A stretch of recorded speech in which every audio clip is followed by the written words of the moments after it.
द्रौपदी मुर्मू को देश का नया राष्ट्रपति चुन लिया गया है। द्रौपदी मुर्मू के राष्ट्रपति बनने पर हर कोई उनके बारे में बहुत कुछ जानने के लिए उत्सुक है। इस रिपोर्ट में हम आपको द्रौपदी मुर्मू की संपत्ति के साथ साथ उनके दिलचस्प राजनीतिक सफर के बारे में बताने जा रहे हैं। एनडीए की उम्मीदवार द्रौपदी मुर्मू ने विपक्ष के उम्मीदवार यशवंत सिन्हा को हराकर राष्ट्रपति चुनाव जीत लिया है। द्रौपदी मुर्मू का सियासी सफर काफी दिलचस्प रहा, जो कि हम आपको आगे इस वीडियो में बताने जा रहे हैं। सबसे पहले उनके संपत्ति की बात कर लेते हैं। एसोसिएशन फॉर डेमोक्रेटिक रिफॉर्म्स यानी एडीआर की रिपोर्ट के मुताबिक द्रौपदी मुर्मू के पास संपत्ति 2 करोड़ 8 लाख रुपए से ज्यादा की है और साथ ही 14 लाख रुपए की देनदारी भी। एडीआर की रिपोर्ट के मुताबिक विपक्ष के उम्मीदवार रहे यशवंत सिन्हा की संपत्ति इनसे ज्यादा है। उनकी संपत्ति 3 करोड़ 65 लाख से ज्यादा बताई गई है। एडीआर ने ये रिपोर्ट द्रौपदी मुर्मू के चुनावी हलफनामे यानी एफिडेविट के आधार पर तैयार की है। हालांकि इस रिपोर्ट में द्रौपदी मुर्मू के पास बंगला और गाड़ी होने का कोई जिक्र नहीं है।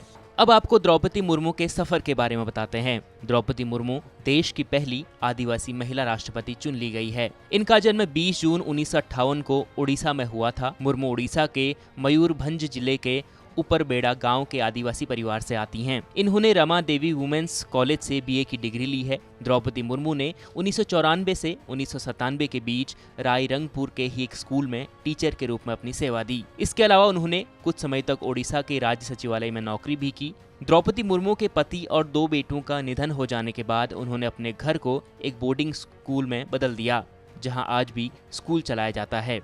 इनके सियासी सफर की बात करें तो इनकी राजनीतिक यात्रा मुख्य रूप से 1997 से शुरू हुई थी, जब ये ओडिशा के रायरंगपुर से पार्षद चुनी गई। इसके ठीक 3 साल बाद यानी साल 2000 में मुर्मू रायरंगपुर सीट से विधायक चुनी गई। 2000 और 2004 के बीच मुर्मू ने नवीन पटनायक की अगुवाई वाली बीजेपी सरकार में मंत्री पद भी संभाला। इसके अलावा द्रौपदी मुर्मू को साल 2015 में झारखंड का राज्यपाल बनाया गया।